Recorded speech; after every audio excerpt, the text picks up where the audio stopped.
Kailan nyo tatanggapin,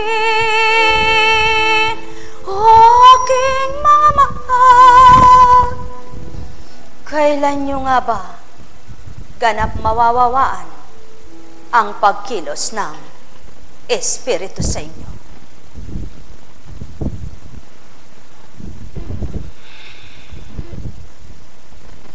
Sumainyo ang kapayapaan.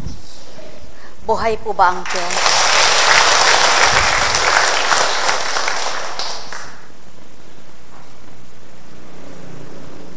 Iba po yung manghuhula, iba po yung kinalulugdan. Di po ba? Apo.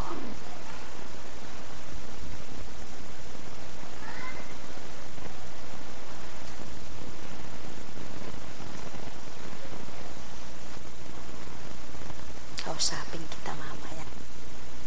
Buhay po ba ang Diyos? Basta ka na. Galing ka na.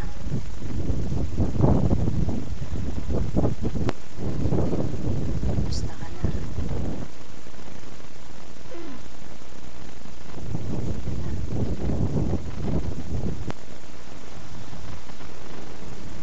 Ganyan po kumilos ang Diyos. Bilang katauhan po, siyempre hindi mo alam kung may masakit kanino man. Subalit, habang nangungusap po ang Espiritu, pinatitigan siya sa akin at pinadama yung sikmura. Kaya wala na sa'yo, nasa akin naman. Subalit, okay lang po bilang tao, sabi niya okay lang. Bilang katauhan pong ginagamit, yun naman ay napaparang. Ano po? Lalo na kung instant healing, yung po ang hindi alam ng tao, nararamdaman mo rin, malatayan nyo. Yan po ang pawang katotohanan. Sabi ko po sa Ama, kahirap po talagang magpakabanal. Di po ba? Mahirap talagang magpakabanal kapag hindi mo siya kilalang lubos. Subalit kapag nakilala mo na siya, yung hirap ng pagpapakabanal, pipilitin mong maabot alang-alang sa pagkilala mo kay Kristo. Buhay po ba ang Diyos? Sapagkat katulad po ninyo, ilan kayo rito ngayon, pero hindi po lahat kayo nakakaunawa dun sa pag-awit ng Espiritu. Ang Espiritu po na hindi niya nakikita ay maraming magagawa sa buhay niya. Na kaya siyang baguhin, kaya siyang patatagin, kaya siyang pagalakin.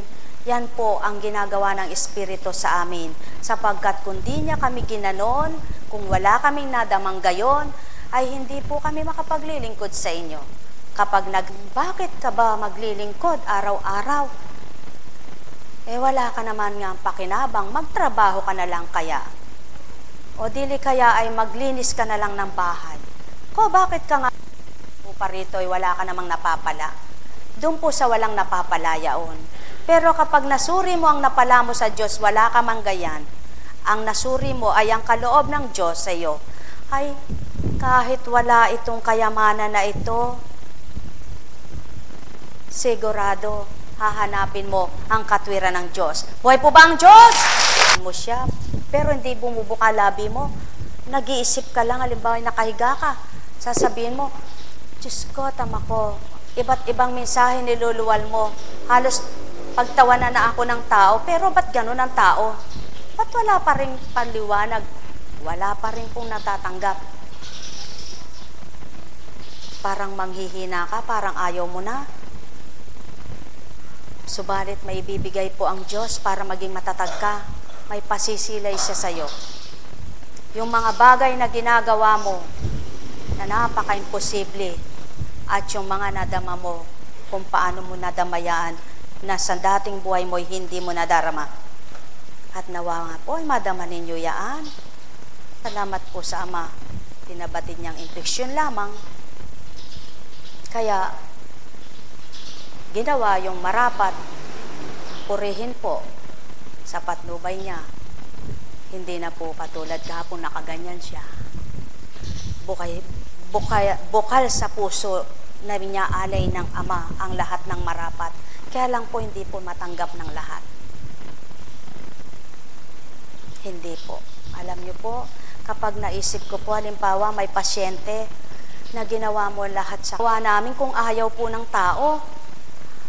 Kami po ay taga-talima lamang, taga-sunod lamang po sa atas ng Panginoon.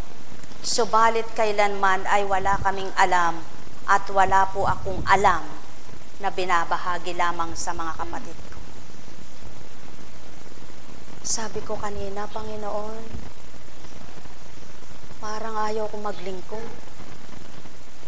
Sa totoo lang po, subukan ko nga akong mamalengke. Para naman malasap ko kung pamisan-misa napakadalang po na ako ang pupunta sa palengke para naman pumili ng gusto mo. Bumili ka ng gusto mong ulam kasi po ako simple lang ang bibig ko eh.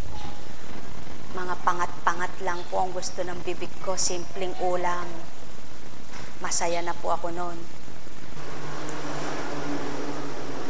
At nang makauwi na po ako eh, para pong nag-iba pakiramdam ko na parang nanlambot po ako na hindi ko mawari.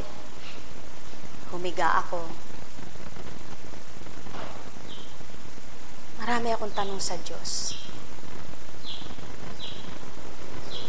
Alam niyo po, nakapanlulumo. Bakit nga po ba ganyan ang tao? Kung pwede mo lamang pong sabihin, mabuksan ka at totoo na may Diyos. Manalig ka at totoong may impyerno.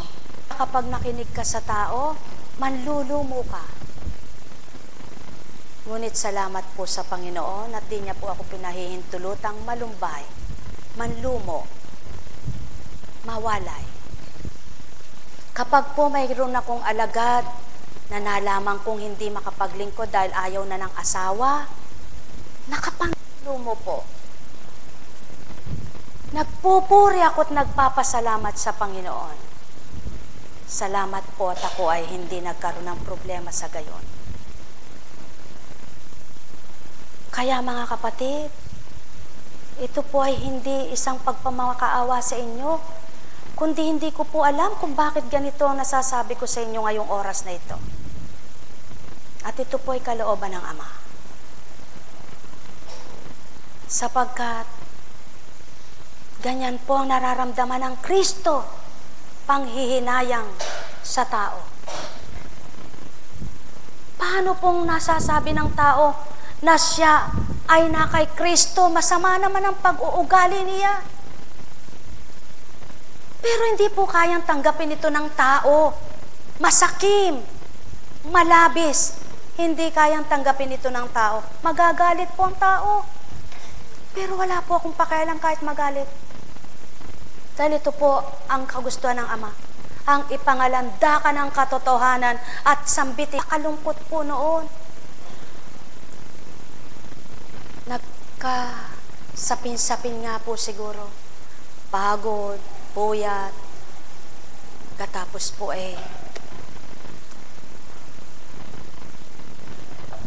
kapag mayroon pong pasyenteng nakikiusap sa akin, ang magulang o kalahi niya, na hindi ko po nadalaw, alam ko pong hindi takdaya o ng Ama, alam ko pong hindi niya kalooban, subalit nalumo pa rin po ako dahil bilang tao na hindi mo mapagyan yung mamamatay na.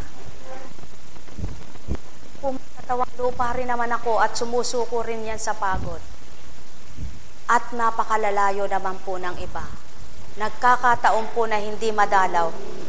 Yung kapwa ko po tao, hindi maunawaan yung damdamin ko na ito kapag hindi niya naramdaman ng Kristo. Yung tao pong pinagsasabihan ko, kapag hindi damdamin at kaisipan niya'y nabago, hindi niya po mararamdaman ang binabagi kong ito. Subalit kapag ikaw ay na kay Kristo na, mararamdaman mo kung gaano ang hirap at sakit ng Kristo. Sa mga tao po, baliwala yung, ano kung hindi mo nadalaw, mamamatay na talaga yun. Hindi po. Kapag may pag-ibig ka sa kapwa mo, gusto mo maalayan mo siya. Kahit hanggang sa sandali, sa huling sandali ng buhay niya. Pero, di man po lahat kayo'y nagliliwanag sa dakong ito. Ngunit purihin po ang Ama. Marami rin naman po ang naliliwanagan, natatanglawan, na bago pumanaw ay natanggap si Kristo. Buhay po ba ang Diyos? At yan po ang pinakamahalagang matanggap ng tao. Na bakit nga ba kung minsan isang alagad magkakasakit, bilang Apo Kunching magkakasakit? Para mapanindigan mo yung pinanghahawakan ng Kristo sa'yo, na ikay magtiwala na kung di ka pa mamamatay, ikay gagaling.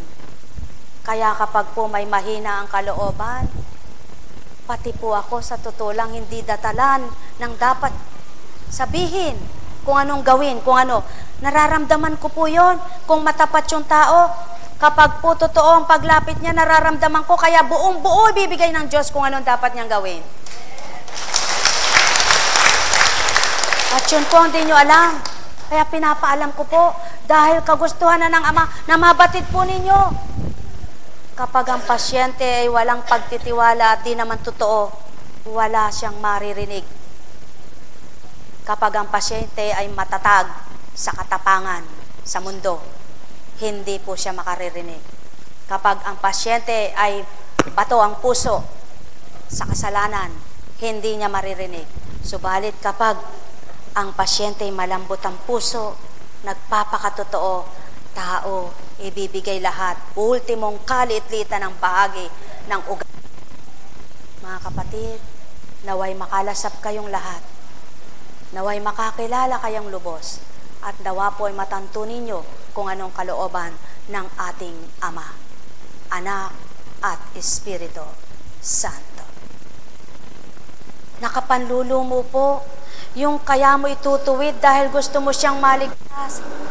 Yung kaya mo siya itutuwid dahil ayaw mong mawasak. Yung kaya mo siya itutuwid dahil gusto mong magliwanag. Yung gusto mong ituwid, ayaw naman sa iyo.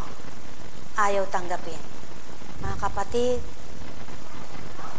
tandaan po ninyo,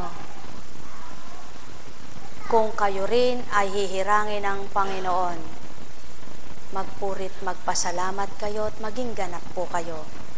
At magdalanginan po upang lahat ng naglilingkod ninyo ay maging matagumpay ang makamtan. Tagumpay at hindi kalukuan. Buhay po ba ang Diyos?